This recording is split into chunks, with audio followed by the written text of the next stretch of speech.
नमः शिवाय। आप सभी भक्तों पर भोलेनाथ और माता पार्वती की कृपा सदा सर्वदा बनी रहे। सनातन शास्त्रों में अमावस्या तिथि अधिक महत्वपूर्ण है। यह पर्व प्रत्येक माह के कृष्ण पक्ष की 15वीं तिथि पर मनाया जाता है। सावन के महीने में पड़ने वाली अमावस्या को हरियाली अमावस्या के नाम से जाना जाता है। इस खास अवसर पर देवों के देव महादेव और माता पार्वती की पूजा अर्चना की जाती है। साथ ही जीवन में सुख शांति की प्राप्ति के लिए व्रत भी किया जाता है। साथ ही विशेष दिन पर स्नान दान का बहुत महत्व है। पंचांग के अनुसार इस बार हरियाली अमावस्या का पर्व 4 अगस्त को बेहद उत्साह के साथ मनाया जाएगा। अब श्रवण करें हरियाली अमावस्या प्रेत कथा। हरियाली अमावस्या पर पौधे लगाने की परंपरा है। ऐसा माना जाता है कि इस दिन पेड़ लगाकर उन पौधे की देखभाल करने का संकल्प लेने से पितृदोष समाप्त होता है। इस दिन आंवला, पीपल, नीम, तुलसी, बरगद का पेड़ लगाने से पुण्य फल मिलता है। हरियाली अमावस्या की पौराणिक कथा के अनुसार कहा जाता है कि एक राजा की बहू ने एक दिन मिठाई चोरी करके खा ली और नाम एक चूहे का लगा दिया। यह बात जानकर चूहे को बहुत क्रोध आया। उसने तय किया कि एक दिन राजा के सामने सच लेकर ही आऊँगा। फिर एक दिन राजा के यहाँ अतिथि पधारे और राजा के ही अतिथि कक्ष में सोए। चूहे ने रानी के वस्त्र ले जाकर अतिथि के पास रख दिए। प्रातःकाल उठकर सभी लोग आपस में बात करने लगे कि छोटी रानी के कपड़े अतिथि के कमरे से मिले। यह बात राजा को जब पता चली तो उस रानी को घर से निकाल दिया। रानी प्रतिदिन संध्या को दिया जलाती और ज्वर बोती और पूजा करके गुड़ धानी का प्रसाद बांटती थी। फिर एक दिन राजा शिकार करके उधर से निकले तो राजा की नज़र रानी पर पड़ी। राजा ने महल में आकर कहा कि आज तो वृक्ष के नीचे चमत्कारी चीज है। अपने झाड़ के ऊपर जाकर देखा तो दिए वापस में बात कर रहे थे। आज किसने क्या खाया और कौन क्या खाया। उसमें से एक दिया बोला, आपके मेरे जान पहचान के अलावा कोई नहीं है। आपने तो मेरी पूजा भी नहीं की और भोग भी नहीं लगाया। बाकी के सब दिए बोले, ऐसे क्या बात हुई। तब दिया बोला, मैं राजा का घर का हूँ। उस राजा की एक बहू थी। उसने एक बार मिठाई चोरी करके खा ली और चूहे का नाम लगा दिया। इस पर जब चूहे को क्रोध आया तो रानी के कपड़े अतिथि के कमरे में रख दिए और राजा ने रानी को घर से निकाल दिया। वो रोज मेरी पूजा करती थी, भोग लगाती थी। उसने रानी को आशीर्वाद दिया और कहा कि सुखी रहो। उसने आगे बताया कि रानी की मिठाई चोरी करने के वजह से चूहे ने रानी की सारी अतिथि के कमरे में रखी थी और बेकसूर रानी को सजा मिल गई। फिर सब लोग पेड़ पर से उतरकर घर आए और कहा कि रानी का कोई दोष नहीं था। यह सुनकर राजा ने रानी को घर बुलाया और फिर सभी सुखपूर्वक रहने लगे। तो सभी प्रेम से बोलिए हरियाली अमावस की जय। एक गांव में एक साहूकार रहता था। साहूकार की एक बेटी थी जो कि हर रोज पीपल सींचने जाती थी। पीपल के वृक्ष में से लक्ष्मी जी प्रकट होती थी और चली जाती। एक दिन लक्ष्मी जी ने साहूकार की बेटी से कहा कि तू मेरी सहेली बनेगी। तब लड़की ने कहा, मैं अपने पिताजी से पूछकर कल बताऊंगी। अब साहूकार की बेटी ने घर आकर अपने पिता को सारी बात बताई। तब उसके पिताजी बोले कि वह तो लक्ष्मी माता है, आपने को और क्या चाहिए, तुम लक्ष्मी माता की सहेली बन जाओ। दूसरे दिन वह लड़की फिर गई। तब लक्ष्मी जी पीपल के पेड़ से निकलकर आई और कहने लगी, सहेली बनेगी मेरी तब लड़की ने कहा, हाँ क्यों नहीं, जरूर बनूंगी। अब लक्ष्मी जी और वह लड़की दोनों जन सहेली बन गई। एक दिन लक्ष्मी जी ने अपनी सहेली को खाने का न्योता दिया। घर आकर लड़की ने अपने माँ पिता से कहा कि मेरी सहेली ने मुझे खाने का न्योता दिया है।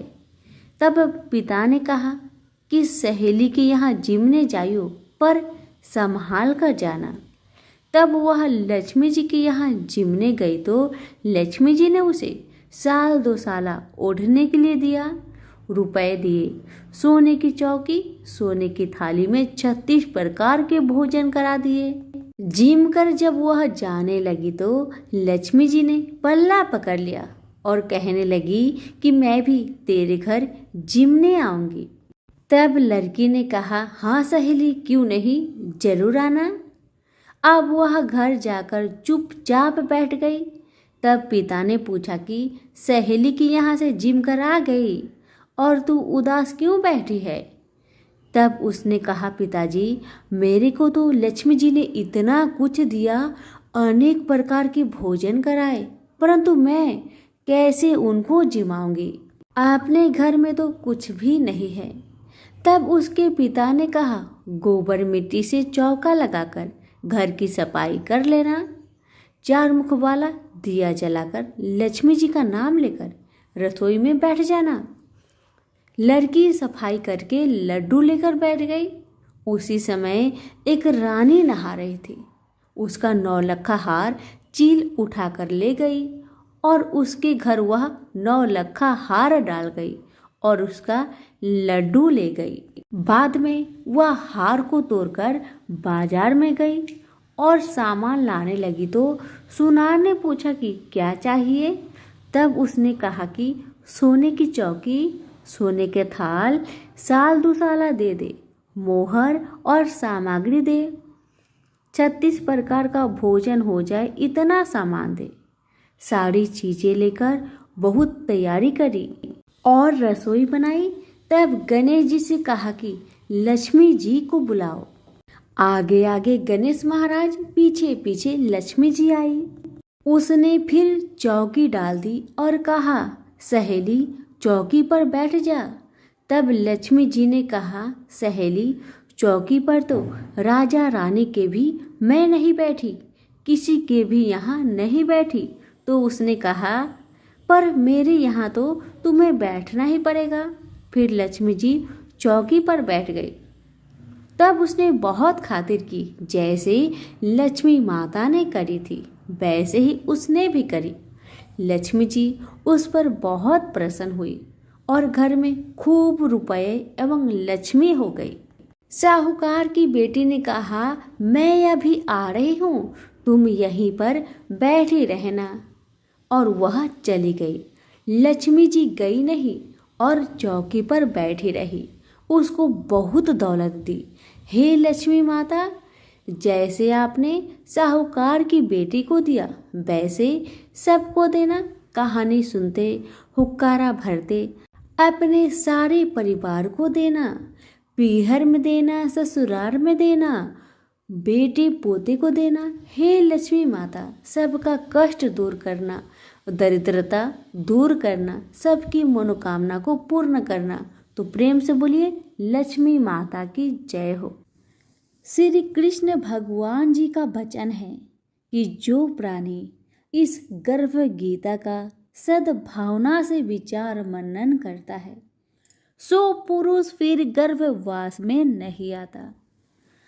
अर्जुन कहने लगे, हे कृष्ण भगवान, यह प्राणी जो गर्भ विषय में आता है सो किस दोष के कारण आता है।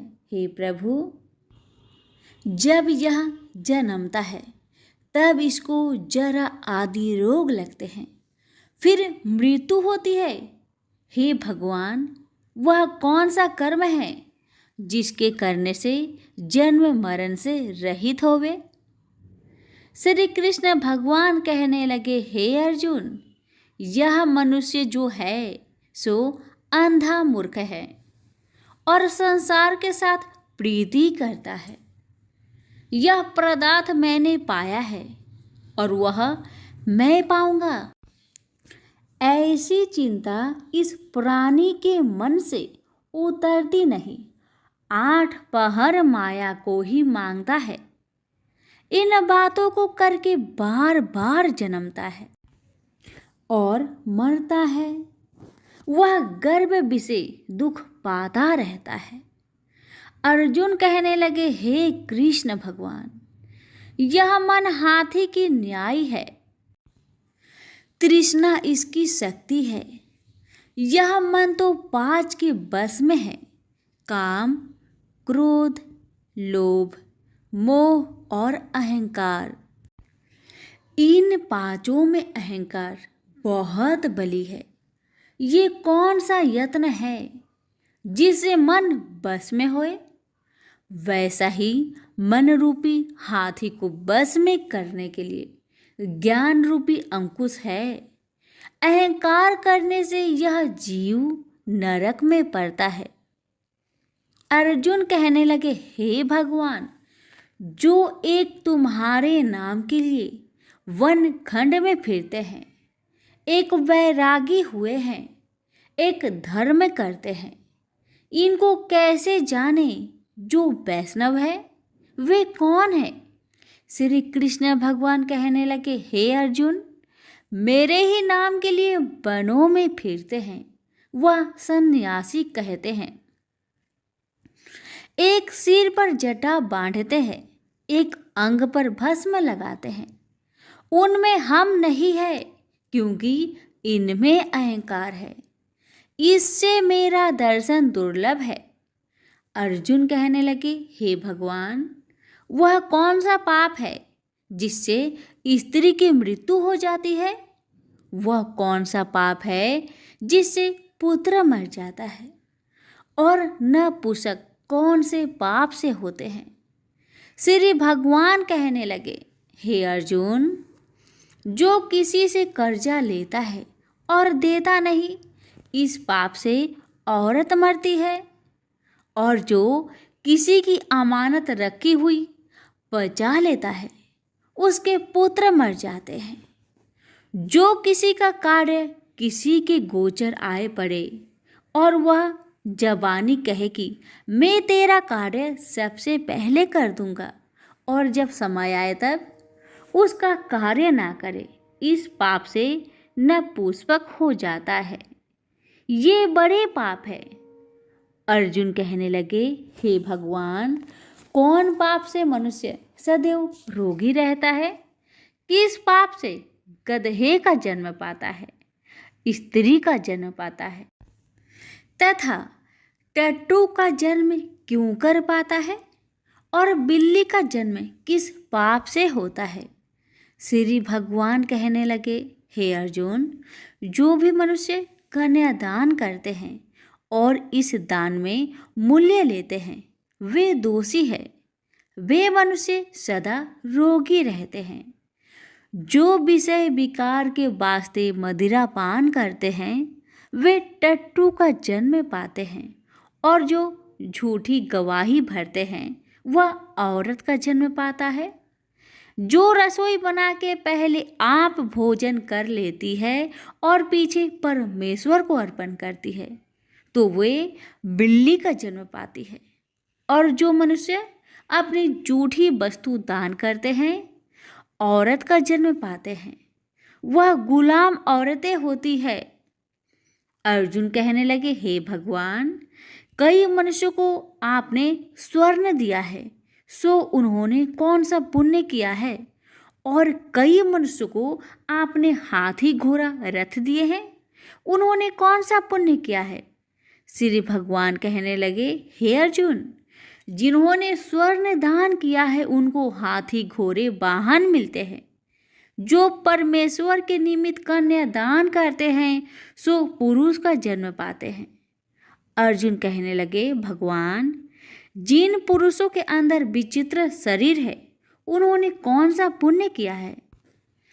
किसी दो के घर संपत्ति है, कोई विद्वान है, उन्होंने कौन सा पुण्य किया है? श्री भगवान कहने लगे, हे अर्जुन, जिन्होंने अन्न का दान किया है, उनका सुंदर स्वरूप है। जिन्होंने विद्या दान किया है वह विद्यावान होते हैं। जिन्होंने संतों की सेवा की है वह पुत्रवान होते हैं। अर्जुन कहने लगे, हे भगवान, किसी को धन से प्रीति है, कोई को स्त्रियों से प्रीति करते हैं। इसका क्या कारण है, समझाकर कहिए।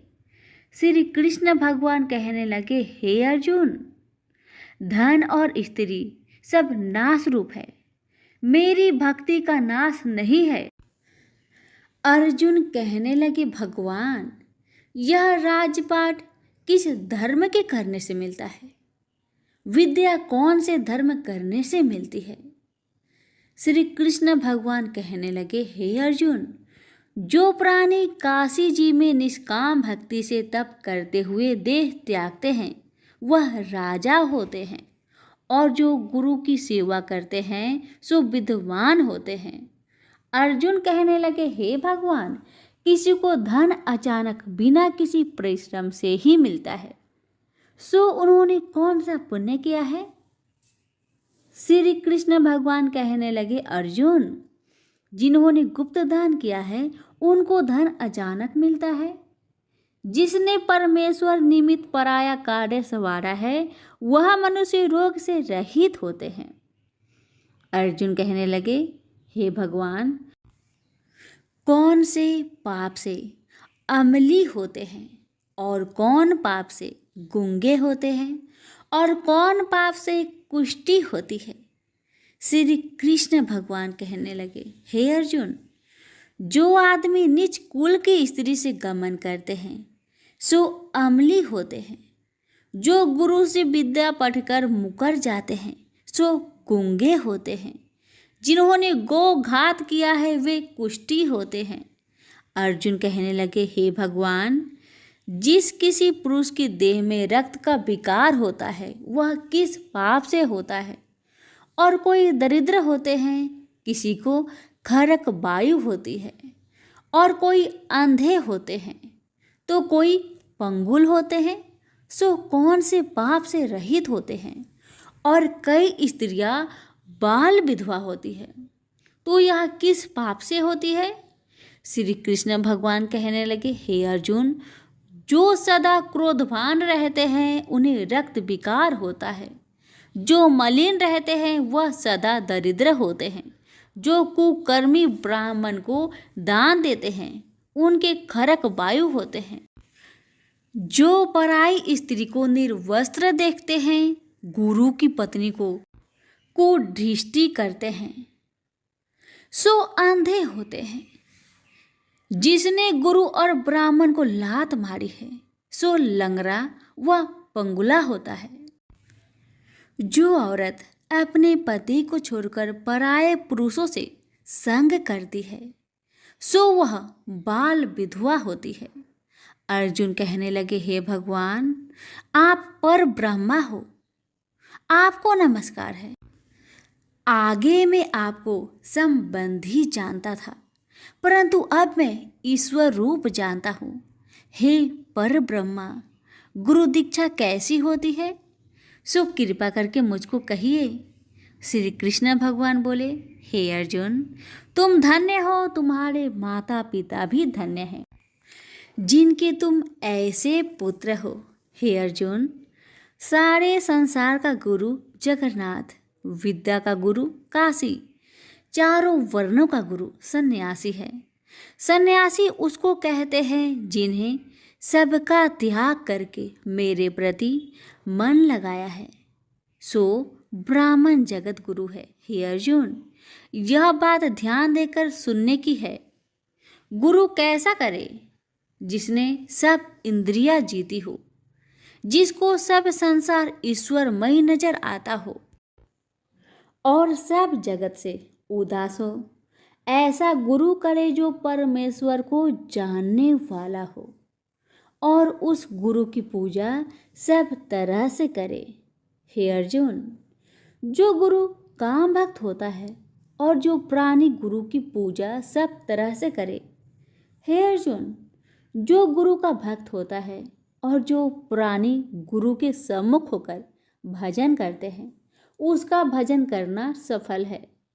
जो गुरु से विमुख है उनको 7 ग्राम माड़े का पाप है। गुरु से विमुख प्राणी दर्शन करने योग्य नहीं होते। जो गृहस्थी संसार में गुरु के बिना है चांडाल के समान है। जिस तरह मदिरा का भंडार हो उसमें जो गंगा जल है सो अपवित्र है, इसी तरह गुरु से विमुख का भजन सदा अपवित्र होता है। उसके हाथ का देवता भी नहीं लेते, उसके सब कर्म निष्फल है। कुकर, शुकर, गंधर्व, काग ये सब की सब योनियों में बड़ी खोटी योनि है। इन सब से यह मनुष्य खोटा है जो गुरु नहीं करता। गुरु बिना गति नहीं होती, यह अवश्य नरक को जाएगा। गुरु दीक्षा बिना प्राणी के सब कर्म निष्फल होते हैं। हे अर्जुन, जैसे चारों वर्णों को मेरी भक्ति करना योग है तैसे गुरु धार के गुरु भक्ति करना योग है। जैसे गंगा नदियों में उत्तम है सब व्रतों में एकादशी का व्रत श्रेष्ठ है, वैसे ही अर्जुन शुभ कर्मों में गुरु सेवा उत्तम है। गुरु दीक्षा बिना प्राणी पशु योनि पाता है। जो धर्म भी करता है सो पशु योनि में फल भोगता है, 84 योनियों में भ्रमता रहता है। अर्जुन कहने लगे, हे श्री कृष्ण भगवान, गुरु दीक्षा क्या वस्तु है? कृष्ण भगवान कहने लगे, हे अर्जुन, धन्य जन्म है तेरा जिसने यह प्रश्न किया है, तू धन्य है। गुरु दीक्षा के 2 अक्षर है, हरिओम। इन अक्षरों को गुरु कहता है। यह चारों वर्णों को अपनाना श्रेष्ठ है। हे अर्जुन, जो गुरु की सेवा करता है उस पर मेरी प्रसन्नता है। वह 84 से छूट जाएगा, जन्म मरण से रहित हो नरक नहीं भोगता। गुरु की सेवा करता है उसको कई अश्वमेघ यज्ञ के पुण्य का फल मिलता है। गुरु की सेवा मेरी सेवा है। हे अर्जुन, हमारे तुम्हारे संवाद को जो पढ़े सो गर्भ के दुख से बचेंगे, 84 कट जाएगी। इसी से इस पाठ का नाम गर्भ गीता है। श्री कृष्ण भगवान जी के मुख से अर्जुन ने श्रवण की है। गुरु दीक्षा लेना उत्तम कर्म है। उसका फल है कि नरक से वह 84 जीव से बचा रहता है। भगवान बहुत प्रसन्न होते हैं। सभी प्रेम से बोलिए श्री कृष्ण भगवान की जय। कथा बहुत समय पहले की बात है। एक गांव में एक ननद भाभी रहा करती थी। ननद अभी कंवारी थी। उस परिवार में ननद, भाभी और भाई, इन तीनों के अलावा और कोई भी नहीं रहता था। भाभी तो कभी कोई पूजा पाठ करती ही नहीं थी और ननद हर रोज तुलसी माता की पूजा किया करती थी। उनकी बड़ी सेवा करती थी। बिना तुलसी पूजन के ननद कभी भोजन नहीं करती थी। ननद का पूजा पाठ देख के भाभी को बहुत क्रोध आता था। कभी कभी भाभी तो अपनी ननद से ऐसे भी कह देती थी कि जब तुम्हारा विवाह होगा ना तो मैं तुम्हें और बराती को तुलसी ही खाने दूंगी और दहेज में ये ही दूंगी। इसी तरह समय निकलने लगा, दिन बीतने लगी। अब तो ननद भी बड़ी हो गई थी। भाई ने अपने बहन के लिए एक अच्छा घर और वर ढूंढा। अब तो बहन की शादी पक्की हो गई। बहन की शादी वाले दिन भाभी ने क्या किया, बारातियों के सामने तुलसी का गमला फोड़कर रख दिया। लेकिन ननद की सच्ची भक्ति और श्रद्धा से तुलसी माता बहुत प्रसन्न थी। इसी कारण से तुलसी माता की कृपा से तुलसी का गमला स्वादिष्ट व्यंजन में बदल गया। ये चमत्कार देखकर भाभी बहुत आश्चर्यचकित हो गई।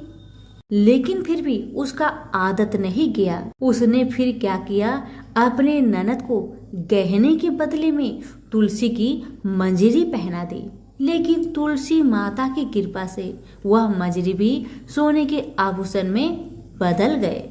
ये देखकर भी भाभी बहुत हैरान हुई, मगर फिर भी अपनी करतूत करनी न बंद किया। उसने फिर वस्त्रों के स्थान पर तुलसी का जनेऊ रख दिया, लेकिन तुलसी माता की कृपा से वह तुलसी का जनेऊ रेशमी और सुंदर वस्त्र में बदल गया।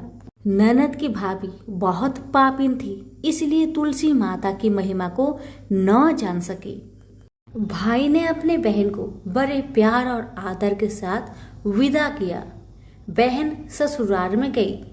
ससुराल वाले उसके दहेज आदि के बारे में बहुत बड़ाई करने लगे। जब ये बात भाभी को मालूम हुई तो उसे बड़ा आश्चर्य हुआ और तुलसी जी की पूजा का महत्व उसको समझ में आ गया। भाभी की एक लड़की थी। अब भाभी सोचने लगी, क्यों ना मैं भी अपनी बेटी को तुलसी माता की पूजा करने को कहूँ। अब तो भाभी अपनी लड़की से कहने लगी कि तू भी तुलसी माता की सेवा कर, तुझे भी बुआ की तरह फल मिलेगा। पर लड़की अपनी माँ के जैसी ही थी, उसे तुलसी की सेवा में मन नहीं लगता था। भाभी की लड़की हर रोज सुबह स्नान करके ऊपर के मन से अपनी माँ की बात रखने के लिए तुलसी माता की पूजा कर लिया करती थी, मगर मन उसका पूजा में कभी नहीं लगा। इसी तरह समय बीतते गया। इस बार भाभी ने खुद अच्छा घर और वर देखकर अपनी बेटी का विवाह तय किया, और जब विवाह का समय आया तो भाभी ने सोचा, जैसा व्यवहार मैंने अपनी ननद के साथ किया वैसा ही व्यवहार मैं अपनी बेटी के साथ करूंगी, क्योंकि मैंने जो ननद के साथ व्यवहार किया उसी व्यवहार के कारण ननद को इतनी इज्जत मिली थी। क्यों ना मैं भी अपनी लड़की के साथ वैसा ही व्यवहार करूं। अब जैसे ही बाराती वाले आए, भाभी ने तुलसी जी का गमला को फोड़कर बाराती के सामने रख दिया, परंतु इस बार मिट्टी मिट्टी ही रही। मंजरी व पत्ते भी अपने पूर्व रूप में ही रहे तथा जनेऊ भी जनेऊ ही रहा।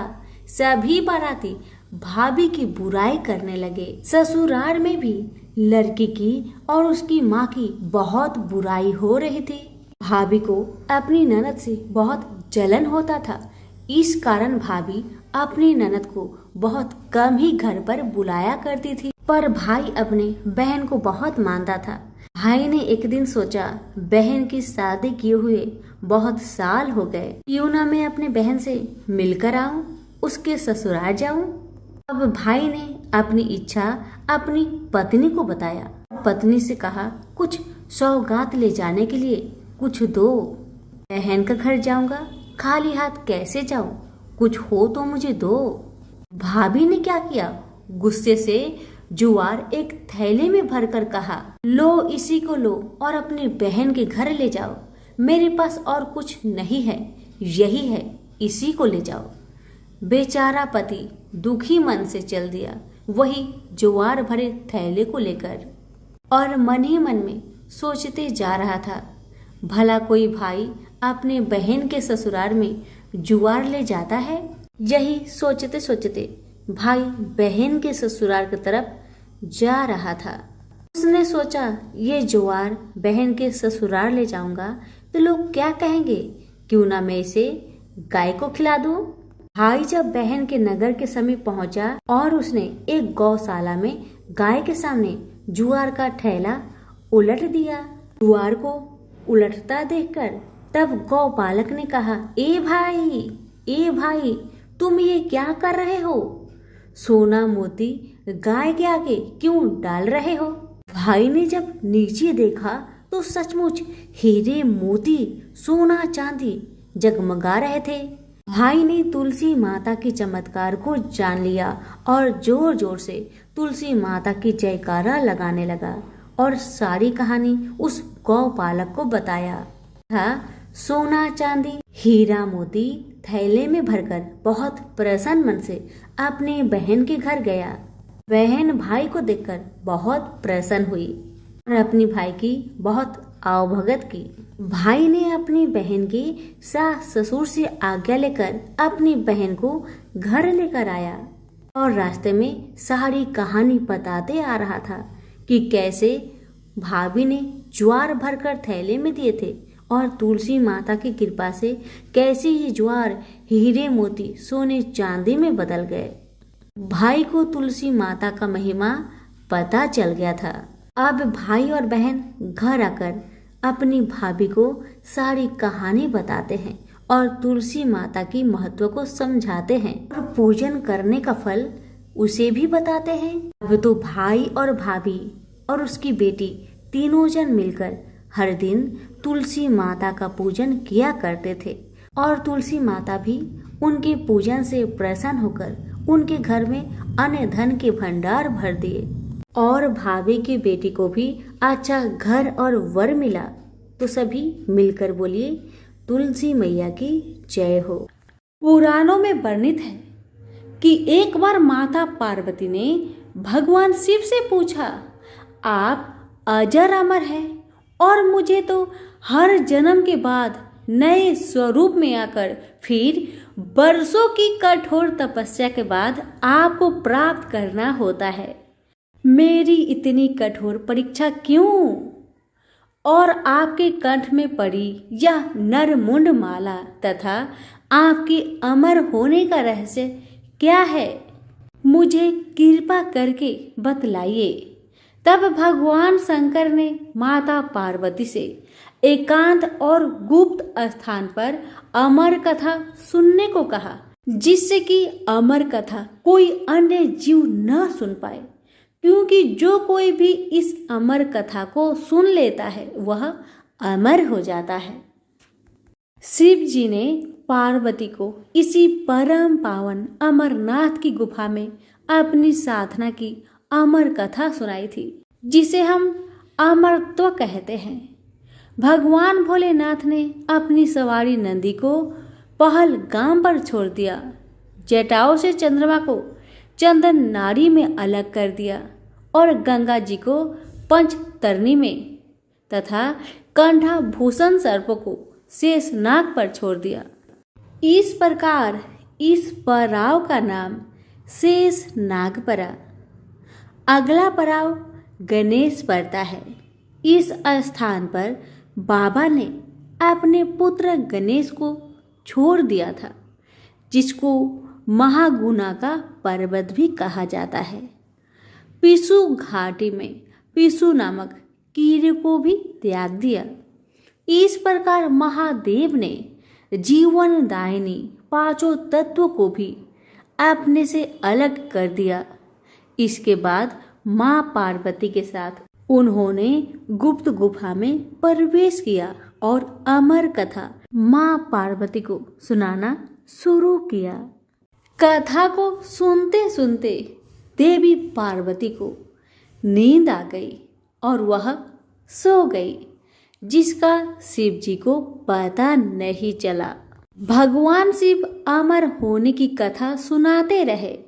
उस समय दो सफेद कबूतर शिव जी से कथा सुन रहे थे और बीच बीच में गूगू की आवाज निकाल रहे थे। शिव जी को लगा कि माता पार्वती कथा सुन रही है और बीच बीच में हुक्कार भर रही है। इस तरह दोनों कबूतरों ने अमर होने की पूरी कथा सुन ली। कथा समाप्त होने पर शिव का ध्यान पार्वती की ओर गया, जो सो रही थी। जब महादेव की दृष्टि कबूतर पर पड़ी तो वे क्रोधित हो गए और उन्हें मारने के लिए आगे बढ़े। इस पर कबूतरों ने भगवान शिव से कहा, हे प्रभु, हमने आपसे अमर होने की कथा सुनी है। यदि आप हमें मार देंगे तो क्या अमर होने की यह कथा झूठी नहीं कहलाएगी? इस पर शिव जी ने कबूतरों को जीवित छोड़ दिया और उन्हें आशीर्वाद दिया कि तुम सदैव इस स्थान पर शिव पार्वती के प्रतीक चिन्ह के रूप में निवास करोगे। अतः यह कबूतर का जोड़ा अजर अमर हो गया। कहते हैं आज भी इन दोनों कबूतरों का दर्शन भक्तों को यहाँ प्राप्त होते हैं। सभी प्रेम से बोलिए उमापति शंकर की जय हो। सभी व्रत और त्योहारों में विनायक जी की कहानी सुनी जाती है। विघ्न विनायक श्री गणेश जी को देवताओं में सर्वोच्च स्थान प्राप्त है। गणेश जी को देवताओं में प्रथम पूज्य माना जाता है, इसलिए त्योहार के दिन व्रत कथा सुनने के साथ विनायक जी की कहानी सुनी जाती है। इससे व्रत का पूर्ण फल प्राप्त होता है। कथा। एक बार विनायक जी छोटे बालक के रूप में चिमटी में चावल और चमचे में दूध लेकर निकले। वो हर किसी से कह रहे थे कि कोई मेरे लिए खीर बना दो, कोई मेरे लिए खीर बना दो। मगर किसी ने भी विनायक जी के लिए खीर नहीं बनाया। कुछ दूर चलते चलते कुछ आगे बढ़ने पर विनायक जी को एक बूढ़ी माई बैठी मिली। विनायक जी बूढ़ी माई के पास जाकर बोले, कोई मेरे लिए खीर बना दो, कोई मेरे लिए खीर बना दो। तो बूढ़ी माई ने कहा, बेटा ला, मैं तेरे लिए खीर बना देती हूँ। तब विनायक जी ने बूढ़ी माई से कहा, माँ बर्तन लेकर आओ और घर का सबसे बड़ा बर्तन को ही लेकर आना। तब बूढ़ी माई ने सोचा, ये तो बच्चा है, बच्चे का मन रखने के लिए बड़ा बर्तन लेकर चली आती हूँ। इतना सोचकर बूढ़ी माई अपने घर में जाकर घर के सबसे बड़े बर्तन को लेकर बाहर आती है और विनायक जी के सामने रख देती है। अब विनायक जी अपने चम्मच में से दूध को उस बर्तन में डालते जाते हैं। बर्तन भरते जाता है। बर्तन एक चम्मच दूध से पूरा भर गया, फिर भी दूध चम्मच में भरा ही रह गया। बूढ़ी माई घर के सारे बर्तन को लाकर बाहर रख दी। सारे बर्तन दूध और चावल से भर गए। अब विनायक जी बूढ़ी माई से कहते हैं, माँ तुम खीर बनाओ, मैं नहाकर आता हूँ, फिर खीर को खा लूंगा। जब बूढ़ी माई ने बड़े प्यार से खीर को तैयार किया तो बूढ़ी माई के पोते और पोती खीर खाने के लिए रोने लगे। तब बूढ़ी माई अपने आंखें को बंद करके विनायक जी का नाम लेकर चूल्हे में थोड़ा सा खीर को डाल दिया और कहने लगी, विनायक जी आपका भोग लगे। इतना करने के बाद बूढ़ी माई ने अपने पोते पोती को कटोरी भर भर कर खीर खाने को दे दिया। अब तो ऊपर छत पे बैठी पड़ोसन ने बूढ़ी माई को ये सब करते देख लिया। अब तो बूढ़ी माई ने सोचा, इस पड़ोसन को भी कटोरा भरकर खीर दे देना ही पड़ेगा, वरना ये किसी से चुगली कर देगी। इतना सोचकर बूढ़ी माई ने उसे भी एक कटोरा खीर हाथों में थमा दिया। अब इतना होने के बाद बूढ़ी माई की बेटे की बहू ने चुपके से एक कटोरा खीर निकाली और उसे चुपके से खाकर चक्की के नीचे छुपा दिया। इतना होने के बावजूद भी गणेश जी यानी कि विनायक जी अभी तक नहाकर नहीं आए थे। अब तो बूढ़ी माई को भी भूख लगने लगी, तो वह भी एक कटोरा खीर लेकर दरवाजे के पीछे बैठकर फिर से कहने लगी, हे विनायक महाराज आपका भोग लगे। इतना कहकर हाथ जोड़कर अपना खीर को खाना शुरू कर दिया। अब इतना होने के बाद गणेश जी आ गए। तब बूढ़ी माई ने कहा, आरे गणेश, आरे मेरे विनायक, खा ले तेरा खीर, मैं तो तेरा ही इंतजार कर रही थी। तब विनायक जी ने कहा, माँ मैंने तो खीर पहले ही खा लिया है। तब बूढ़ी माई ने कहा, कब खाया बेटा तुमने खीर? तब विनायक जी ने कहा, जब तेरे पोते पोती ने खाई थी तब मैंने खाया था, और जब तेरी पड़ोसन ने खाई थी तब भी खाया था, और जब तेरी बहू ने खाई तब भी खाया था। अब तूने खीर खाई तो तेरा पेट पूरा भर गया। तब बूढ़ी माई ने कहा, बेटा तेरी सारी बात तो सच है, लेकिन बहू बेचारी सुबह से घर का सारा काम में लगी है, तो उसने फिर खीर कब खाई? बताओ। तब विनायक जी महाराज ने कहा, चक्की के नीचे जाकर देखो माँ, वहाँ कटोरा पड़ा है। तूने तो मेरे लिए भोग लगाया था, पर तेरी बहू ने बिना भोग लगाए ही खीर को खा गई। तब बूढ़ी माई ने विनायक जी से कहा, बेटा घर की बात है, घर में रहने दो। अब बताओ कि बची हुई बाकी खीर का मैं क्या करूं? तब विनायक जी ने कहा, नगरी को जिमा दो। बूढ़ी माई ने पूरी नगरी जिमा दी, फिर भी बर्तन खाली नहीं हुआ। जब राजा को यह बात पता चली तो राजा ने बुढ़िया को बुलवाया और कहा, क्या रे बुढ़िया, ऐसा बर्तन तेरे घर में कहाँ से आया? ऐसा बर्तन तो राजा के महल में होना चाहिए। बुढ़िया ने कहा, राजा जी इस बर्तन को आप ही रख लो। राजा जी ने महल में बर्तन को मंगवा लिया और बर्तन को महल में लाते ही सारे खीर, कीड़े मकोड़े, बिच्छू, ककले बन गए और बहुत दुर्गंध आने लगी। यह देखकर राजा ने बूढ़ी माई से कहा, बुढ़िया अपने बर्तन को तुम वापस ले जाओ, मुझे नहीं चाहिए ऐसे बर्तन। बूढ़ी माई ने कहा, ठीक है महाराज, जैसा आप कहे, लेकिन ये तो बर्तन मुझे मेरे विनायक जी ने दिया है। बुढ़िया माई ने बर्तन वापस लिया। बूढ़ी माई की बर्तन वापस लेते ही फिर से वह बर्तन खीर से भर गया और सुगंधित खुशबू आने लगी। बूढ़ी माई घर आकर विनायक जी से कहने लगी, हे विनायक महाराज, बर्तन में बचे हुए खीर को मैं क्या करूं? तब विनायक जी ने कहा, बची हुई खीर को झोपड़ी के कोने में खरा खोद कर डाल दो। उसी जगह सुबह जब तुम उठकर खोदोगी तो धन के 2 चारे मिलेंगे। ऐसा कहकर विनायक महाराज अंतर ध्यान हो गए और जाने से पहले विनायक महाराज ने बूढ़ी माई की झोपड़ी में लात मारकर चले गए। वैसे ही बूढ़ी माई की झोपड़ी तो महल में बदल गया। सुबह बहू ने फावड़ा लेकर पूरे घर को खोद डाला, लेकिन कुछ मिला ही नहीं। तो बहू ने सासू माँ से कहने लगी, सासू माँ, तेरे विनायक जी तो झूठे हैं। सासू माँ कहने लगी, नहीं नहीं, मेरे विनायक जी तो झूठा नहीं है, ला मैं देखती हूँ।